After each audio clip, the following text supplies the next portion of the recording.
여러분 안녕하세요. 안녕하세요. 네, 저는 이번에 저희는 부부톡 특강을 맡게 된 저는 성교육상담센터 순회 대표인 정혜민 목사. 네, 저는 더웨이 센터의 고은식 목사입니다. 반갑습니다. 반갑습니다. 네.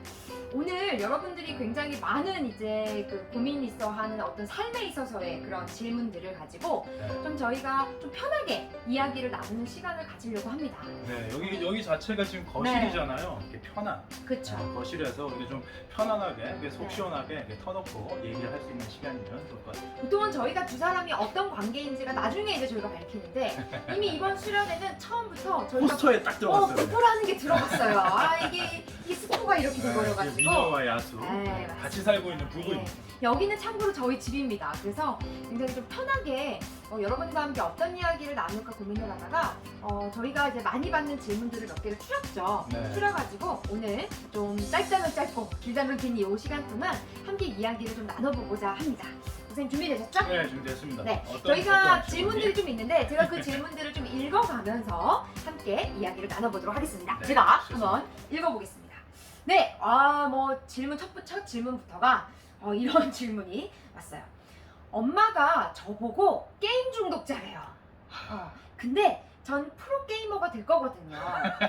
네. 목사님은 누구 편입니까? 누구 편이냐? 굉장히 편을 들어갑니까, 굵고 짧은 이제 질문이었습니다. 첫 질문부터 이거 음. 보통이 아닌데. 한가르기를 하는 네, 질문이다. 여기 지금 이제 부모님도 네. 보고 계실 거고 선생님도 보고 계실 거고 네. 우리 학생들도 보고 있을 텐데 어떻게 생각하십니까? 이 친구의 지금 자신의 프로게이머 네. 달성 가능성 어떻게 보십니까? 저는 솔직히 이 친구가 게임을 어느 정도 하는지를 봐야지 답을 할 수 있을 것 같아요. 그렇지. 그냥 그런 거 있잖아요. 엄마가 또 저도 엄마잖아요, 여러분. 네. 근데 저희 아들이 막 컴퓨터 게임을 하고 있는데 당연히 엄마 입장에서는 음. 애가 컴퓨터 앞에만 앉아 있으면 너 중독자 아니야? 라고 이야기하겠지만 이건 엄마의 입장인 거고. 맞아. 근데 예를 들어서 굉장히 막 랭킹이 엄청나게 높거나 그런 친구들이 있을 수 있잖아요, 실제로. 맞아요. 그럴 때에는 그 친구를 가지고 그냥 단순하게 너는 중독자야 라고 이야기할 수 있을까? 그래서 저는 이 친구의 랭킹이 궁금합니다. 그래요. 저도 실제로 어. 청소년 사역을 다닐 때 이제 리그 오브 레전드, 롤. 예, 롤. 요즘 롤 하나요, 애들이? 요즘 하는 마니아들이 있죠. 아직 스타 하는 친구들도 있어요.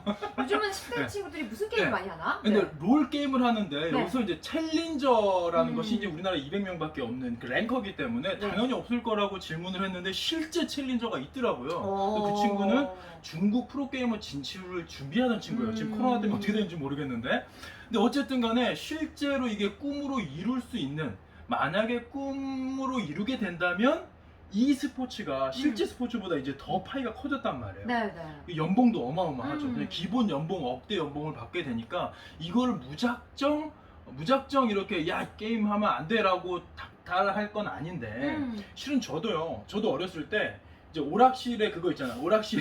오락실에서 그때 이제 PC방이 없던 시절이니까 오락실에서 도장 깨기가 있었거든요. 저도 상당한 랭커였어요. 저도 굉장히 오락실에서 그래요? 스노우 브라더스 요 손맛이 있지요. 저는 스트리트 파이터, 네. 킹 오브 아니 파이터. 애들은 모를 거예요, 그쵸. 그 게임을. 근데 그런 네. 거를 제가 그 당시에도 게임을 상당히 잘하고 친구들 사이에서도 유명할 정도로 잘했지만 그게 지금 저와는 아무 상관이 없는 지나간 거기 때문에 이제 이게 분별이 필요한데 저는 이제 일단은 어머니가 중독이라 그랬잖아요. 네. 우리 중독에 대해서 이게 게임을 하는데 어떻게 보면 게임을 우리가 통제를 잘해서 하면 이게 오히려 우리 일상의 활력이 될 수 있고 근데 중독이라고 한다면 목사님이 생각하기에 중독은 어떤 상황이면 게임 중독이다? 중독을 뭐 하루에 몇 시간을 하고 음. 일주일에 몇 회를 한다고 해서 그런 시간이나 횟수를 가지고 이야기할 수 있는 건 아니에요. 그렇죠. 실제로 중독이다 라고 하는 건 어떻게 알 수 있냐면 내가 그 행위를 그냥 습관적으로 예를 들어서 내가 그 행위를 하는데 뭐 안 하면은 집착, 뭐 금단 증상이 나타난다거나 아니면 내가 그 행위 때문에 다른 것들, 일상적인 삶이 무너진다거나 실은 이걸 가지고 저희가 중독이라고 하는 거거든요.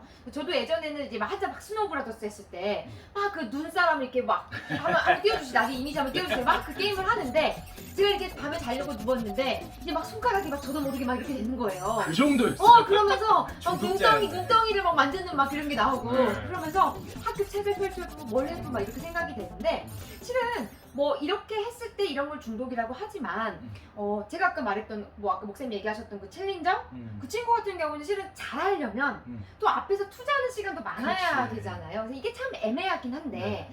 그래서 저는 이 친구가 어떤 마음을 가지고 있는지 음. 진짜로 나는 프로게이머가 되고 싶어서 하는 맞아. 건지 아니면 엄마가 중독자라고 이야기를 하니까 내가 거기에 대한 변명 내가 통제는 거기에 안 대한 되는데 하고는 싶고. 내가 거기에 대한 어떤 자기 변명처럼 이렇게 하고 있는지는 친구가 진짜 솔직하게 마음을 좀 들여다봐야 될 것 같은데요? 그래요. 그럼 이 친구한테는 조언을 해줄 사람이 친구들 한 10명을 찾아갔어요. 10명 친구를 찾아가서 야, 나 프로게이머 되려고 하는데 어떻게 소질 있어 보이냐 그랬을 때 친구들이 거기서- 냉정하죠. 거기서 우하면은 빨리 일단 접어. 근데 그 친구들 중에 한 8명 이상이 야, 너는 가능성 있어. 친구들이 원래 냉정하잖아요. 아이, 그렇죠. 만약에 맞습니다. 그렇다면 이제 실질적으로 한번 부모님과 이제 독대를 해가지고 한번 이 길을 한번 제대로 가보는 것도 추천을 하지만 프로게이머도 이게 우리가 어른들이 생각했을 때는 그냥 이거 자체가 네네. 굉장히 게임만 하는 것 같고 공부 안 하고 그러겠지만 실은 저희도 보면은 프로게이머를 이제 준비하는 친구들을 보면은 굉장히 치열하게 공부하고 그렇죠. 치열하게 준비하는 친구들이 많더라고요. 이것도 또 하나의 어떤 공부라고 할 수 있기 때문에 우리 친구가 좀 정말 진지하게 그러니까 단순히 공부하기 싫은데 나는 게임이 좋아 이것만으로는 실은 프로게이머를 하겠다라고 하기에는 맞아요. 나중에 되면은 그런 게 있잖아요. 정체기. 그리고 자꾸 지게 되고 맞아요. 이러면 거기에서도 나는 그거를 딛고서라도 난 최선을 다해서 뭔가를 하겠다. 나는 확실한 내 마음 안에 뭔가가 없으면 한 번 더 고민해 보시고 그리고 엄마가 왜 자꾸 나한테 게임 중독자라고 뭐라고 하는지 나의 태도나 이런 것들도 좀 돌이켜 봤으면 좋겠다는 생각은 드네요. 그래요. 음. 그냥 이제 할 게 없어서 게임 한다가 아니라 정말 열정을 가진 친구라면 게임이 아니라 뭘 해도 네. 성공할 수 있다. 뭘 해도 좀 의미 있는 인생 살 수 있다. 그런 네. 생각이 드네요. 좋습니다. 그러면 이어서 일단 두 번째 질문 한번 가볼까요? 이거 좀 네. 펴주시고 한번 가보겠습니다. 자, 두 번째 질문도 굉장히 두 번째 질문은 조금 어려운 질문이긴 합니다. 이게 관계에 대한 질문인데요. 한번 제가 읽어보도록 하겠습니다. 저는 친구 관계 속에서 어려움을 많이 느낍니다. 제 앞에선 친절하고 욕도 안 하는 친구가 자꾸 뒤에선 제 욕을 하고 다니네요. 친한 친구인데 설마 그러겠어? 했는데 여기저기에서 뒷이야기가 많이 들려옵니다. 그 친구 앞에서 화를 내야 할지 아니면 그냥 모르는 척 해야 할지 가르쳐 주세요. 이거 라고 진짜 이야기를 했습니다. 실질적으로 충분히 그냥 일상에서 부딪힐 수 있는 네, 상황이에요. 맞아요. 친한 친구인 줄 알아. 친한 친구인데 뒷담화를 하고 댕겨요. 목사님 이런 적 있으세요? 살면서 이런 적 없을까? 제 뒷담이요. 네. 저는 그냥 제 캐릭터가 만만했나? 앞에서 욕 많이 먹었어.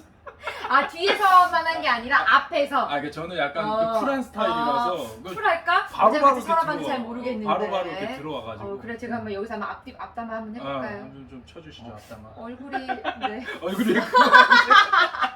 네. 아무튼 네. 이 친구 같은 경우에는 지금 보니까 앞에서는 친절하고 욕을 안 한대요. 네. 근데 뒤에서는 자꾸 욕을 하고 다닌다. 음. 그러면 이 친구가 일단 느끼는 그 배신감이 어마어마할 거라는 생각이 좀 드네요. 네.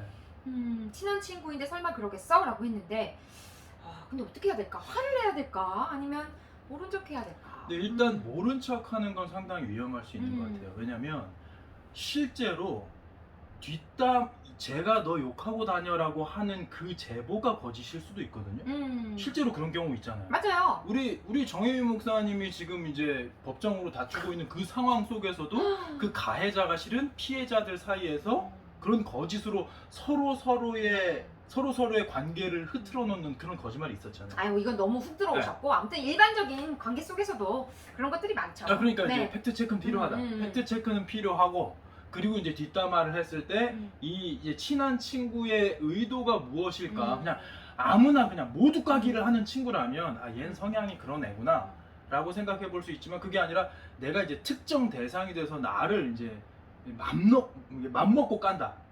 맘먹고 뒤에서 이제 험담하고 다닌다 하면 그건 이제 좀 직면할 필요가 있지 않을까요? 저는 좀 제 경우에는 이럴 때에는 그 친구한테 가서 직접 물어보세요. 그러니까 눈을 마주 보면서 이런 이야기들이 나한테 자꾸 들려오는데 너 왜 그랬어? 그렇게 하지 말고 이야기가 들려오는데 나는 이 이야기가 너무 불편하다. 근데 나는 너를 친구로 생각하기 때문에 그 친구들의 이야기만 듣고 너를 판단하고 싶지 않다. 나는 너한테 이 이야기를 직접 듣고 싶고, 그래서 왜 나에 대해서 진짜로 그렇게 얘기했다면 왜 그렇게 얘기했는지를 너한테 물어보고 싶다 라고 그냥 대놓고 이야기하십시오. 네, 이게 가장 실은 굉장히 좋은 방법이에요. 정면 돌파형이죠. 네, 정면 그 돌파. 뒤로 돌아서 괜히 그 친구가 진짜로 실제로 그렇게 안 했을 수도 있는 가능성이 있는데, 그런 가능성 속에서 다른 친구들의 이야기만 듣고 그 친구에 대해서 판단하는 건 굉장히 위험할 수 있습니다. 그래서 일단은 내가 들었던 이야기에 대해서는 이제 팩트 확인을 해야 되니까 그 친구한테 가서 물어보세요. 그러니까 저는 이렇게 생각해요. 만약에 그렇게 이야기했는데 그 친구가 미안해 라고 이야기할 수도 있는 거잖아요. 그러면 저는 그 사이가 더 깊어질 거라고 생각하고, 예를 들어서 만약에 막뭐 적반하장식으로 막 멱살 잡아. 처음에는 막 나 안 그랬어 막 라고 하다가 나중에는 맞아 나 했어 근데 어쩔 건데 막 이렇게 이야기를 할 경우에는 이것 때문에 관계가 틀어진다면 두 사람의 관계는 거기까지인 거예요. 네. 맞아. 친구라고 하는 거는 일방적으로 관계를 맺을 수 없어요.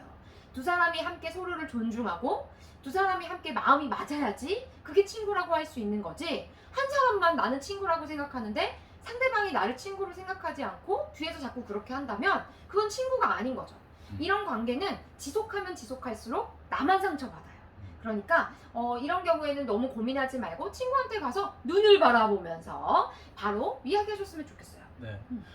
그냥 대충 친한지 만지 밋밋한 관계가 아니라 나랑은 되게 친근하게 느껴졌는데 뒤에서 욕하고 다닌다면 이 아이가 그냥 가면 가식일 수도 있고, 아니면 그냥 말이 너무 가벼워가지고 가식거리를 별 생각 없이 얘기하는 애들일 수 있거든요. 근데 그것도 그 아이에게 별로 좋지 않고, 네. 그리고 이제 이 영상을 보고 있는 친구들에게 뭐 뒤에서 돌아다니는 험담 이런 것 때문에 너무 그렇게 고민은 안 하셨으면 좋겠어요. 우리가 평상시에 그렇게 남에게 그렇게 관심이 별로 없거든. 그냥 지나치고 잊어버려. 네. 그러니까 그런 거에 너무 이렇게 신경 쓰지 말되, 네. 내가 이 친구를 정말 좋은 친구라고 생각한다면 그 우정을 지속하기 위해서는 직면할 필요가 있다. 이렇게 정리하면 될 것 같아요. 그래서 너무 고민하지 마시고요. 친구들 사이에서 10대 때 굉장히 여러분들이 친구 관계 뭐 저희한테도 상담 들어오는 거 보면 친구가 제 마음 같지가 않아요 막 이렇게 얘기하시는 친구들이 많아요. 근데 저는 여러분의 시기 때에는 뭐냐면 많은 친구들을 사귀어보지만 그 중에서 또 마음이 안 맞는 친구와는 건강하게 거리를 두는 방법도 여러분이 배울 수 있는 시기이고, 또 그 와중에 정말 마음이 맞는 친구가 있으면 그 친구와는 또 평생을 갈 수 있는 그런 좋은 친구를 만날 수 있는 그런 시기이기 때문에 여러분들이 모든 관계에 있어서 좀 두려워하거나 지레 그러지 않았으면 좋겠고, 친하게 사귀다가 나중에 봤더니 나랑 안 맞아 그러면 적절하게 거리를 두는 것도 실은 관계의 지혜로운 거예요.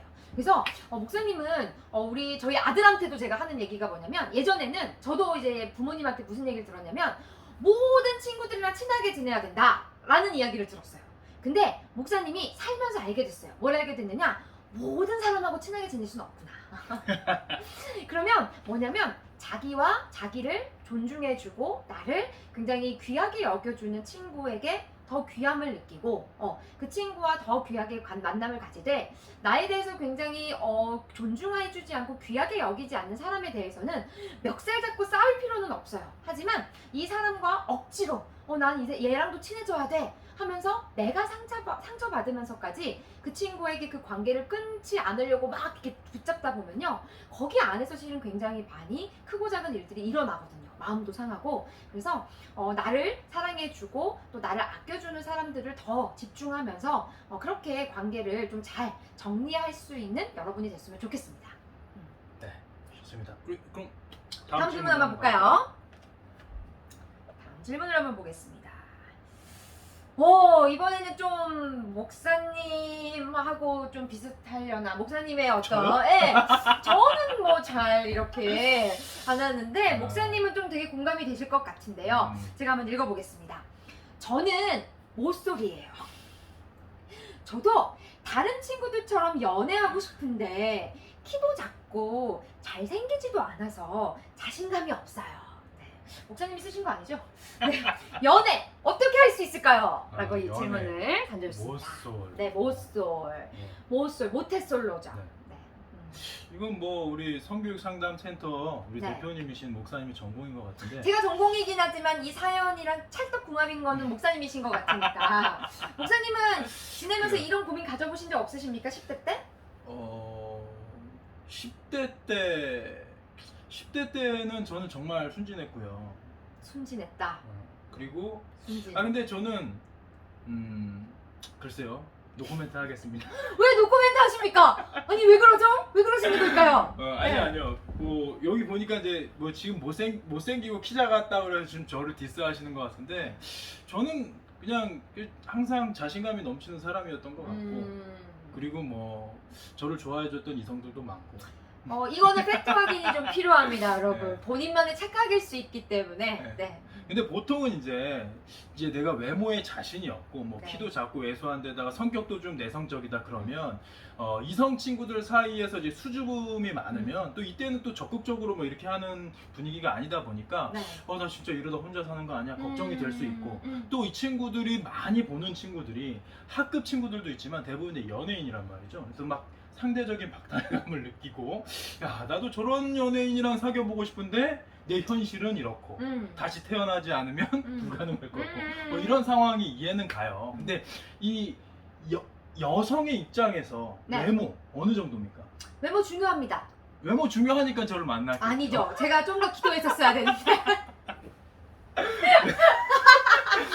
이거 자르고 네, 가야 되나? 아니요. 그대로 가시고. 네. 우리는 공정하고 네, 그럼요. 그런 방송을 편집 그런 거 그럼요. 없습니다. 편집 그런 거 네. 없습니다. 그대로 갑니다. 네네. 아무튼 여러분 외모가 중요하죠. 근데 그 외모라고 하는 것이 절대적인 기준이라기보다는 본인에게 멋있고 본인에게 예쁜 사람 그런 점에 있어서는 외모는 굉장히 중요합니다. 그렇지 않아요? 정말. 그렇죠. 근데 저는 좀 이 친구가 안타까운 게 뭐냐면 본인이 다른 친구들처럼 연애를 하지 못하는 이유에 대해서 이야기를 할 때 자기 자신에게 그 탓을 돌리고 있다는 거죠. 그래서 잘 보면 키도 작고 잘생기지도 않아서 자신감이 없다. 이렇게 3연타로 자기의 이야기를 하면서 자기 자신을 깎아먹는 그런 이야기를 하고 있다는 거죠. 저는 실은 이런 태도가 오히려 더 연애하기 어렵다라고 말씀을 드리고 싶어요. 여러분 참고로 저를 말씀드리면 저는 지금은 굉장히 예쁩니다. 그죠? 네. 예뻐요. 근데 그죠. 제 기준에서는 세상에서 예, 가장 근데 아리따운 제가 여인이거든요. 어렸을 때는 어떤 이제 컴플렉스가 있었냐면 저도 다른 여자친구들에 비해서 키가 작고 그리고 저도 굉장히 다른 여자친구들에 비해서는 굉장히 좀 통통한 편이었어요.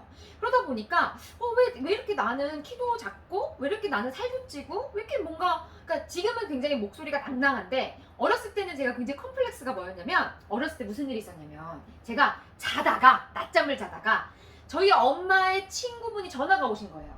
그래서 제가 여보세요 이렇게 받았더니 저희 엄마 친구께서 저희 엄마한테 이렇게 얘기하셨대요. 아까 네 아들이랑 통화했다. 이게 뭐냐면 제 목소리가 지금은 이게 들으실 때 이렇게 불편함이 없으시겠지만 그때는 또 저도 한참 변성기가 와서 그런지 모르겠지만 엄청 목소리가 걸걸했어요. 지금보다 훨씬 더. 그래서 저는 합창 이제 뭐 시험을 보거나 노래를 부를 때 다른 친구들은 이러면서 고음으로 부르는데 고음도 안 올라가요. 목소리가 막 갈라지는 거예요. 그래서 저는 음악 시간 때마다 특별히 노래 부르는 시간에 굉장히 좀 스트레스를 받았었거든요. 그러다 보니까 굉장히 컴플렉스 투성이었어요. 이런 상태다 보니까 남자친구들이 나를 안 좋아하면 어떡하지? 그리고 남자친구들이 그냥 지나가면서 막 되게 친한 남자친구가 제가 교복을 이렇게 입고 있는데 어느 날 딱 지나가면서 저한테 그러는 거예요. 와 혜민아 제 종아리를 보더니 혜민아 네 오늘 종아리를 가지고 묵국을 끓여 먹으면 되겠다. 그렇게 이야기할 정도로 제 다리가 무다리라는 거예요. 그래서 엄청 막 놀리고 그랬는데 되게 공감하시네요? 여전해서 한결 같으시군요 우리 정 목사님. 아무튼 그래서 네. 나중에 봅시다. 영상 끝나고 나서 오늘 아주 그냥 오늘 저희가 싸워야 되는 날입니다. 아니 근데 뭐 아무튼. 외모라는 것은 네 아무튼 나 이야기가 안 끝났어. 빨리 좀 끝내세요 빨리. 그래서 그랬는데 제가 생각을 바꾼 게 있어요. 그게 뭐냐면 내가 내 스스로를 이렇게 사랑하지 못하는데 이런 나를 누군가가 나를 좋아해 줄 수 있을까? 라는 생각을 하기 시작했어요. 어느 날 친구들끼리 친한 애들끼리 얘기하는데 친한 친구가 저한테 고백을 했던 적이 있었어요. 10대 때. 근데 제가 그때 무슨 생각이 들었냐면 너무 좋다라는 생각이 드는 게 아니라 제 안에서 제가 나를 놀리려고 부르나? 제가 일부러 나를 놀리려고 지금 나한테 이렇게 하는 건가? 라고 생각이 들 정도로 나중에는 제 스스로에 대해서 굉장히 자신감이 없어지고 나는 누군가한테 사랑받지 못하고 나는 누군가를 만나지 못할 사람이야 라는 생각을 하게 되는 거예요. 그러면서 제가 생각이 바뀌면서 아 내가 내 스스로를 먼저 사랑해야겠다라는 생각을 하기 시작했습니다. 그래서 저는 어떻게 했냐면 키가 작잖아요? 그러면 그래 나 키 작아. 근데 난 퉁퉁해. 그래 나 퉁퉁해. 키 작고 퉁퉁하고 목소리 걸걸한 여자를 좋아하는 남자친구가 분명히 우리나라에 한 명은 있을 거야. 라는 생각을 가지고 저는 굉장히 제 모습 그대로를 받아들이기 시작했어요. 그러고 나니까 그 다음에 남자친구들이나 애들이 막 놀림, 제가 제 외모를 가지고 놀렸을 때 제가 예전에는 막 상처받고 그랬는데 이제는 웃으면서 그래 어쩔래? 내 다리면 어떻게 할래? 막 이러면서 제가 막 이렇게 당당하게 나가니까 오히려 그 모습을 친구들이 이성 친구만 그런 것이 아니라 동성 친구들도 굉장히 그 모습을 멋지게 봐주더라고요. 그러니까 내 스스로를 먼저 예쁘게 그리고 귀하게 여기니까 이성 친구는 자연스럽게 이제 생기기 시작했던 거고요. 그래서 저는 이 친구도 연애 어떻게 할 수 있을까요? 라고 한다면 가장 먼저는 자기 자신에 대한 좀 자신감을 가졌으면 좋겠다. 그런 이야기를 좀 드리고 싶어요. 네. 뭐 저도 여기서 보면 저도 외모 가지고는 실은 뭐 외모 저는 어렸을 때부터 별명이 대갈장군이었거든요. 지금도 그래요. 그러니까 어렸을 때부터 지금까지 꾸준히. 여러분 지금 오해하지 마세요. 저희가 이렇게 하는데 네 맞습니다. 얼굴이- 저희가 같은 얼굴을 이렇게 해도요. 네 얼굴 차이가 이렇게. 이게 얼굴 그냥 얼굴 사이즈 큰 거를 이제 컴플렉스로 받을 수 있는데 저는 그냥 그냥 맞아요. 저희 남편이 얼굴이 커서 좋은 게 뭐냐면 멀리 있어도 얼굴이 잘 그러니까 보여요. 제가 설교할 때 이렇게 설교하는 뒤에 있는 친구들이 제 표정을 잘 알아듣더라고요. 그러니까 근데 이게 어차피 한번 사는 인생인데 내가 내 스스로에 대해서 사랑할 줄 아느냐 내 자신에 대해서 근데 내가 내 자신을 사랑하지 않으면 매력이 발산될 수가 없어요. 근데 내가 내 자신에게 자신이 있다 그러면 뭐 물론 이제 제 아내도 박서준 같은 훤칠한 사람을 만나고 싶었겠지. 저는 저의 이상형은 박서준입니다. 너무 멋있어요. 그러나 이제 만약에 근데 음. 제가 이렇게 생겼는데 제가 얼굴 이렇게 생겨 먹은 거예요. 좀 범죄자 이상 아닙니까? 맞아요. 이 얼굴에 제가 내성적이고 그 컴플렉스가 있고 얼굴 큰 거에 대해서 항상 이렇게 댕긴다면 제 아내가 보기 매력을 싫겠죠. 못 느꼈겠죠. 근데 저는 전혀 제 외모에 대해서 그래서 나중에는 제 아내가 제 외모를 그렇게 디스를 하더라고요. 네 맞아요. 왜? 내가 상처받지 않고 내가 그걸 전혀 위축되지 않으니까. 진심인데. 근데 진심인데 상처를 안 받더라고요. 그렇지. 진실이니까. 나 이렇게 생겼다. 근데 그거예요. 여러분 어차피 외모는 그냥 살아가면서 아까 얘기했던 것처럼 한 명한테만 인정받으면 돼요. 근데 그 한 저한테도 명을 인정을 못 받고 있어서. 어쨌든 그 허들은 넘었지 않습니까? 네, 좋습니다. 허들은 넘은 거잖아. 아유, 네. 이 얼굴은 안 돼는 넘어섰기 때문에 제가 지금 같이 살고 있는 거 아니겠어요? 정신승리. 그러니까 어쨌든 여러분 매력을 좀 발산하기 네. 위해서는 자기 개발도 좀 하시고 만약에 키가 작고 왜소하다 그러면 이제 운동 열심히 하십시오. 운동 열심히 하면 되게 존재감이 있어 보이거든요. 굳이 뭐 그렇게까지 안 해도 그렇게까지 안 해도 자기 스스로에 대해서 그러니까 모습 내 자체를 말은 사랑해주는 사람이 생길 수 있지. 그치 왜소 그렇지 뭐 슬림하고 이게 귀여운 친구들 좋아하는 사람이 있을 수 있으니까 얼마든지. 근데 뭐 이 친구뿐만이 아니라 이거 그쵸? 보는 친구들이 내 외모에 자신이 없거나 내 스스로 자신감이 없다면 나를 좀 사랑할 줄 아는 그런 자세가 먼저 필요하지 않을까. 그렇게 그렇게 생각합니다. 생각합니다. 네. 네? 지금 뭐 이 방송 보시는 분들 중에서는요, 실은 부모님도 계실 수도 있고, 뭐 교역자 아니면 선생님들이 보실 수도 있는데, 저희가 지금 이렇게 이야기하는 것 자체가 굉장히 불편하신 분들을 위해서 제가 좀 한마디를 드리자면, 일단 사연이 들어왔기 때문에 저희는 이야기를 하는 겁니다. 그런데 우리 어른들 분들께서 제가 이제 오늘 성에 관련된 강의는 아니지만 성교육 상담센터 수매 대표로서 제가 좀 부모님들께 이 방송을 보시면서 혹시라도 여기에서 좀 불편해하시는 어른들을 위해서 좀 한 말씀을 드리자면, 저희는 결단코 우리 친구들에게 지금 뭐 연애를 해야 된다 하고 조장하는 건 아닙니다. 다만 이 친구들이, 우리 10대 친구들이 연애를 할 수도 있다, 사랑하는 감정, 연애의 감정을 느끼는 것 자체를 어른들이 임의적으로 안 된다라고 선을 그어버리시면서 이것 자체에 대해서 그 사랑하는 감정 자체를 부정적인 것으로 인식을 하게끔 해버리시면요, 성교육이 굉장히 어그러질 수 있다는 거죠. 그런 점에 있어서 저희 두 사람은 어떤 이야기냐면, 10대 친구들이 그 안에서 연애와 이런 성에 대해서 고민하고 있는 그런 것들을 저희는 적극적으로 좀 이야기를 들어주면서 좀 이 아이들이 건강하게 이것을 관계 형성을 할 수 있도록 돕는 그런 강의 영상이다 라는 것을 우리 부모님들과 어른들께서 인지하시고 들어주셨으면 좋겠습니다. 마무리 참 깔끔합니다. 네, 좋습니다. 깔끔합니다. 네. 역시. 그러면 다음 질문으로 한번 넘어가 보도록 하겠습니다. 이런 질문이 있었습니다. 아까 거랑 조금 뭐 비슷한 맥락일 수 있는데요. 저는 음악을 공부하고 있는데요. 훌륭한 아티스트 중에는 학교 안 나온 사람도 많던데 꼭 좋은 대학을 나와야만 하는 걸까요? 대학 입시에 네. 관련된 얘기네요. 네. 음악을 공부하고 있다. 이거는 맞아요. 제가 아는 뮤지션들 중에서도 뭐 서태지라든지 이런 사람들은 중간에 이제 학업을 포기한 사람들. 네. 그리고 되게 서태지 하면 유명한 알까 애들? 아 모르겠다. 미안해요. 네. 뭐 유명한 래퍼들 그쵸, 중에서도 뮤지션 중에 학교 많죠. 중퇴한 이제 친구들도 굉장히 많고 네. 뭐 대학을 안 가지만 뮤지션으로서 열심히 활동하고 있는 친구들도 있어서 이 친구 입장에서는 충분히 그런 고민을 할 수도 있을 것 그 같다는 생각이 드네요. 음악 계열뿐만 아니라 그러니까 대학 졸업장이 별로 이렇게 필요치 않은 영역 직업군들이 있어요. 맞아요. 근데 문제는 뭐냐면 내가 그냥 주어진 학업 시간에 공부하기가 싫어서 공부하기가 귀찮아서 다른 친구들 열심히 공부하는 시간에 내가 다른 생산적인 거를 하는 것도 아니면서 그냥 이 공부하는 게 귀찮아서 싫어가지고 내가 그냥 시간을 버리고 있으면서 대학 안 가도 되는 세상 아닙니까? 이렇게 하면 좀 곤란하다는 거예요. 차라리 그럴 거면 내 꿈을 위해서 아까 뭐 프로게이머가 된다라고 했던 친구처럼 뭔가 꿈을 가지고 내가 달려갈 수 있는 시간, 꿈으로 좀 채울 수 있는 시간이 있으면 좋겠다. 그리고요, 제가 이제 미래 관련해서 이제 센터를 운영하고 있는 건데요. 더 웨이입니다. 더 그쵸. 웨이. 미래는 이제 여러분들이 살아갈 시대에는 실은 이제 대학 졸업장이 지금보다 더 이제 좀 필요 없다라고 하면 좀 뭐 하겠지만 지금과는 또 다른 세상이 온다는 거죠.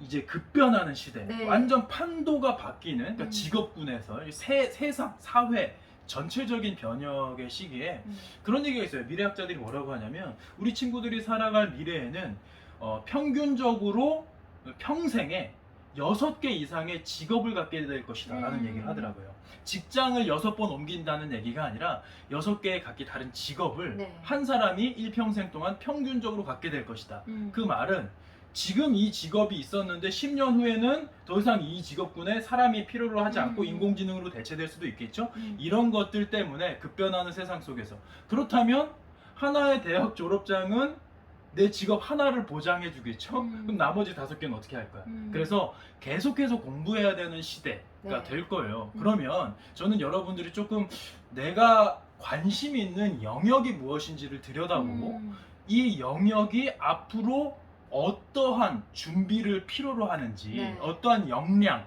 어떠한 실력을 필요로 하는지를 지금 들여다본다면 아까 이 친구가 말한 나는 뮤지션이 될 거예요. 그럼 뮤지션 앞으로의 음악계는 어떻게 발전해가고 어떠한 실력을 필요로 하게 될 것인지 지금도요. 인공지능 작곡가 알잖아요. 네네. 인공지능으로 작곡한 곡들, 인공지능이 랩도 만들어요. 랩도 뭐 그런 시대다 보니까 내가 관심 있고 내가 가고 싶은 영역에 10년 후, 20년 후에는 어떨까 이런 걸 좀 들여다보는 시간을 가져보면 참 좋겠다는 생각이 들어요. 그리고 이런 부분에 있어서는 저희 센터로 문의 주시면 네.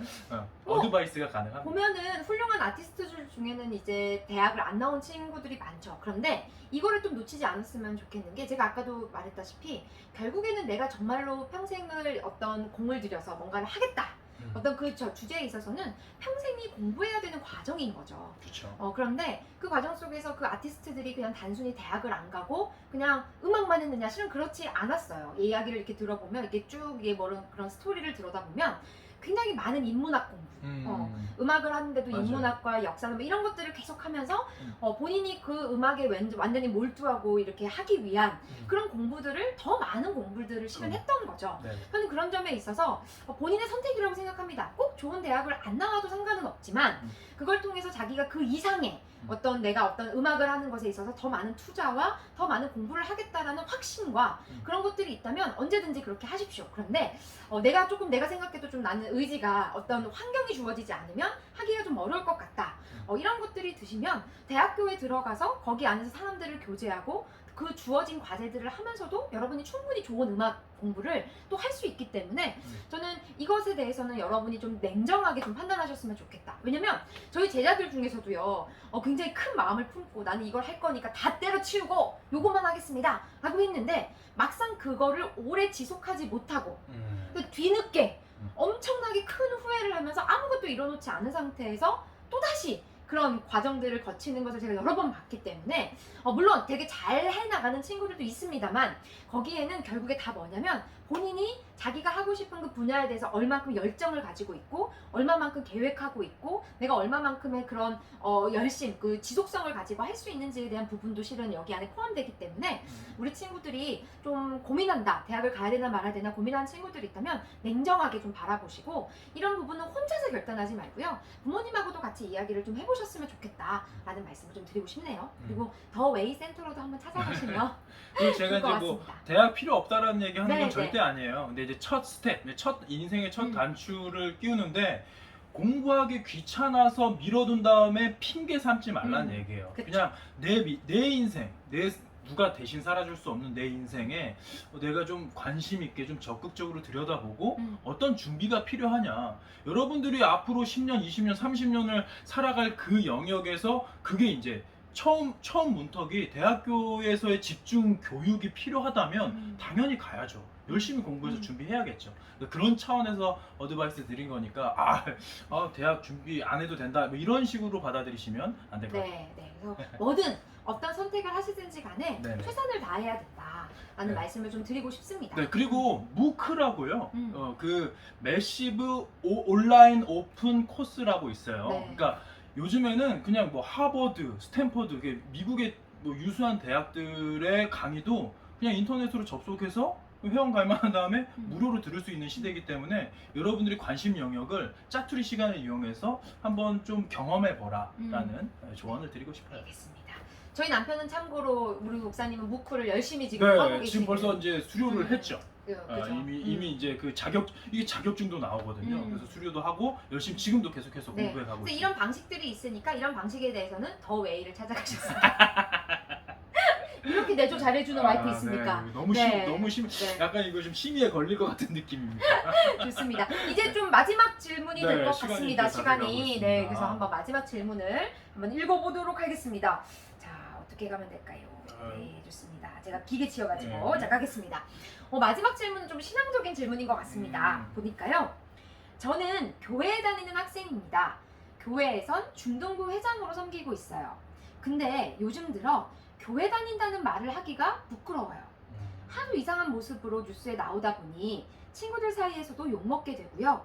기독교가 욕먹는 시대에 크리스찬은 어떻게 살아야 될까요? 야, 이건 참 가슴 아프죠? 좀 가슴 아픈 질문이네요. 네. 실질적으로 우리 지금 교회 다니는 청소년들은 다 이런 느낌이 좀 있을 것 같아요. 맞아요. 그러니까 시대 특히 이제 자체가. 코로나가 네. 오면서 여러 가지 이제 막 언론에 이제 교회 음. 이야기가 많이 나오면서 어떤 친구들은 그런 이야기도 하더라고요. 주일날 이제 교회 갔다 왔다 그러면 친구들이 막 되게 자기를 꺼려하고 네.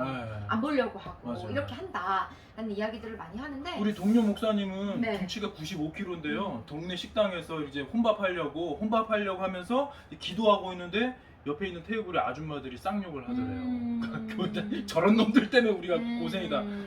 뭐 이런 이제 결국에는 뭐 신천지 뭐 이단이지만 뭐 안 믿는 사람들 입장에서는 그냥 기독교의 네, 한 비슷한- 분파라고 네, 생각을 하니까 지금 여기저기서 이제 촉발된 그런 이제 집단 감염 이런 것들에 대한 책임을 우리한테 신천지는 너무 오는 오래 거지. 전이고요. 네. 실은 교회 안에서도 그런 것들이 일어나긴 좀 그런 이야기를 할 건 아니고 네네네. 일단은 기독교가 욕먹는 시대에서 크리스찬이 어떻게 살아야 되는지 요거를 좀 우리가 이야기를 나눠봤으면 좋겠는데 어떻게 하면 좋을까요, 목사님? 욕 많이 먹죠. 네. 네.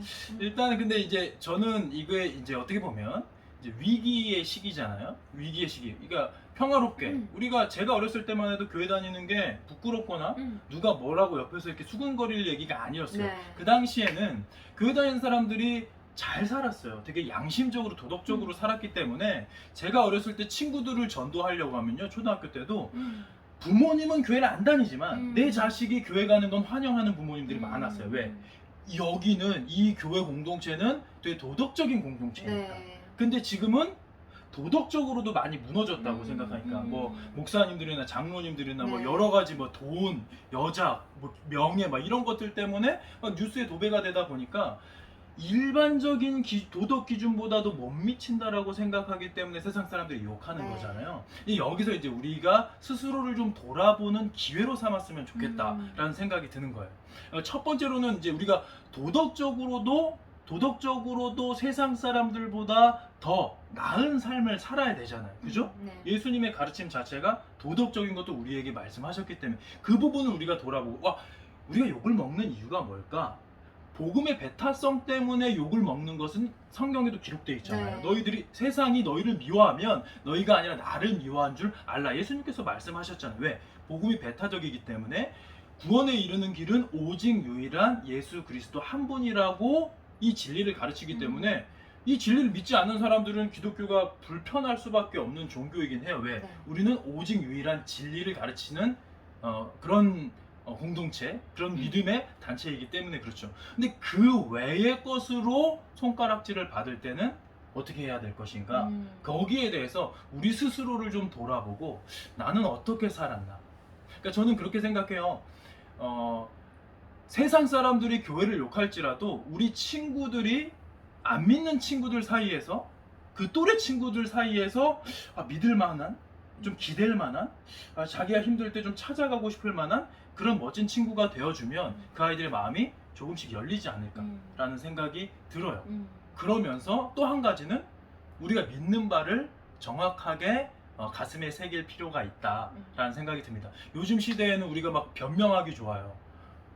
막 교회를 막 욕하면 실은 모든 교회가 다 그런 게 아니고 우리 교회 한번 와봐. 우리 교회 오면 목사님 설교도 좋고 우리 교회가 지역적으로도 좋은 뭐 봉사도 많이 하고 괜찮은 공동체야. 이렇게 막 변호하기 바쁜데 실은 지금 시대에 필요한 것은 교회에 대한 변명.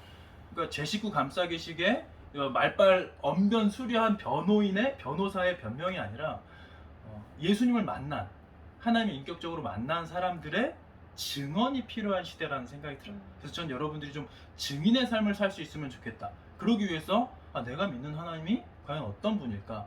이런 코로나 팬데믹 시기에 우리가 욕먹는 시대 속에서 그러면 내가 욕먹으니까 이제 떠나야 되나?가 아니라 내가 이 안에서 만난 하나님, 만약에 못 만났다면 공동체 안에서 하나님 이번 여름 수련회를 통해서 이번 여름에 우리 교회에 그런 집회와 예배를 통해서 하나님 저 좀 만나주세요 라는 그런 간절한 마음이 있어서 하나님이 만나주시면 여러분들이 만난 하나님을 여러분들이 증거하는 증인이 되는 거죠. 증인이 필요한 시대가 아닐까라는 생각이 듭니다. 그냥 뭐 목사님께서 다 이야기하긴 하셨지만 그냥 여러분들의 삶에 있어서 많이 돌아보셔야 될 것 같아요. 그냥 나는 교회 다니고 그냥 주일날 예배 드린다고 해서 나는 크리스찬이야 라고 생각하지 말고요. 내가 만나게 되는 사람들 사이에서 나는 어떤 모습으로 살고 있는지를 좀 돌아보셨으면 좋겠어요. 그러니까 구체적으로 그런 거죠. 우리끼리만 좋아. 나는 교회 열심히 다니는 것 같으니까 나는 괜찮아, 나는 안전해 라고 생각하시지 말고요. 내가 믿지 않는 친구들 사이에서 그냥 평상시에 내가 교회에 관련된 말을 안 한다 할지라도 내가 어떻게 친구들을 평상시에 대하고 있는지 실은 그 태도들이 전부 다 내가 크리스찬으로서 세상 속에서 살아가고 있는 영향력입니다. 그래서 저는 우리 친구들이 내가 하는 말 한마디, 내가 하는 행동 하나하나가 실은 내 행동과 말을 통해서 예수 그리스도를 나는 전하고 있는 사람이야 라고 생각한다면 내 가족에게도 친구들에게도 굉장히 함부로 못하게 될 거예요. 저는 실은 다른 것보다 뭐 여러 가지 이제 많은 사건들이 터지면서 교회가 욕먹고 있는 것도 사실이고 거기에 대해서 저희가 책임을 져야 되는 것도 사실이지만 그냥 여러분들이 하나님을 믿는다는 그 사실 자체를 부끄러워하지 않으셨으면 좋겠어요. 하나님의 가르침은 그렇지 않다는 확신, 그리고 하나님께서 우리에게 말씀해 주신 그 말씀대로 살려고 하는 우리의 노력이 있다면 저는 분명히 내 주변에 있는 친구들이 다른 친구들은 다른 언론에 나온 거는 모르겠는데 너를 보니까 기독교인은 이렇게 살아야 되는구나, 너를 보니까 진짜 예수를 믿는다는 게 뭔지 알겠어 라고 말할 수 있다면 저는 그것만으로도 엄청 가치 있고 여러분이 훌륭한 일을 하고 있다고 생각을 해요. 그래서 여러분들이 이런 세상 속에서 예수 그리스도를 믿는 것을 숨기거나 부끄러워하지 말고 더 그 말씀대로 살려고 노력하는 우리가 됐으면 좋겠습니다. 네. 그러니까 예수를 믿는다는 것 자체가 이 땅에서의 마지막 날이 저 천국에서의 첫째 날이라는 것을 확신하는 사람들의 공동체잖아요. 그거를 내가 믿는다면 그 마음 자세 때문에 우리 삶이 좀 더 매력적일 수 있고 더 이렇게 좀 너그러울 수 있고 더 사랑을 흘려보낼 수 있는 그런 사람이 되면 이 기독교를 사람들이 다시 보게 되는 기회가 여러분을 통해서 열리지 않을까라는 생각을 해봅니다. 아유 오늘 벌써 이렇게 얘기하다 보니까 이제 맞춰야 되는 시간이 됐습니다. 굉장히 뭐 막 웃기도 하고 진지하게 이야기도 했는데요. 우리 또 나가기 전에 우리 친구들에게 한마디 또 목사님 마무리를 해주시면 좋을 것 같습니다. 네, 뭐 좀 쉽지 않은 시국을 우리가 살아가고 있지만 이 시기, 아까도 얘기했지만 이 위기의 시기를 우리를 돌아보는 시간으로 기회로 삼아서 더 발전하고 더 성숙해가는 그런 공동체가 될 수 있었으면 좋겠고요. 무엇보다도 내가 이렇게 좀 이 어지러운 세상 속에서 하나님과의 관계를 한번 좀 이렇게 직면해보는 시간으로 이 시간을 채워가면 참 좋을 것 같아요. 네. 저는 오늘 이번에 이렇게 영상으로 여러분을 또 수련회 때 만나뵙게 돼서 참 반갑습니다. 오프라인으로 만났으면 더 좋았겠지만 또 이렇게 온라인으로나마 여러분과 함께 이야기 나눌 수 있어서 참 좋았고요. 우리가 어느 곳에 있든지 하나님은 항상 우리와 함께 하시고 그리고 내가 어느 곳에 있든지 누구를 만나든지 나는 주님의 자녀라는 이 사실을 잊지 말고 우리가 하나님께서 세워주신 그 삶의 자리에서 여러분들이 승리하실 수 있었으면 좋겠습니다. 그래서 정말 힘든 시대죠. 사람들 만나기도 참 어렵고 교회도 내 마음처럼 마음대로 못 나가고 하지만 우리가 이럴 때일수록 더 하나님의 그 말씀에 붙잡고 나아갈 수 있는 저와 우리 친구들이 됐으면 좋겠습니다. 네. 다음번에 더 오프라인에서 만나서 더 많은 진한 이야기를 나눌 수 있는 그 시간을 기대하면서요. 오늘 저희 한번 인사하도록 하겠습니다. 여러분 길다면 긴 또 짧다면 짠 이 시간 동안 여러분 함께 저희와 함께 해주셔서 너무 감사드리고요. 다음번에 또 만날 수 있었으면 좋겠습니다. 저는 오늘 토크쇼를 진행하고 또 이야기를 했던 성교육 상담센터 수매 대표인 정혜민 목사였고요. 네, 저는 더웨이 센터의 대표 공식 목사였습니다. 다음번에 뵙겠습니다. 안녕히 계세요. 안녕.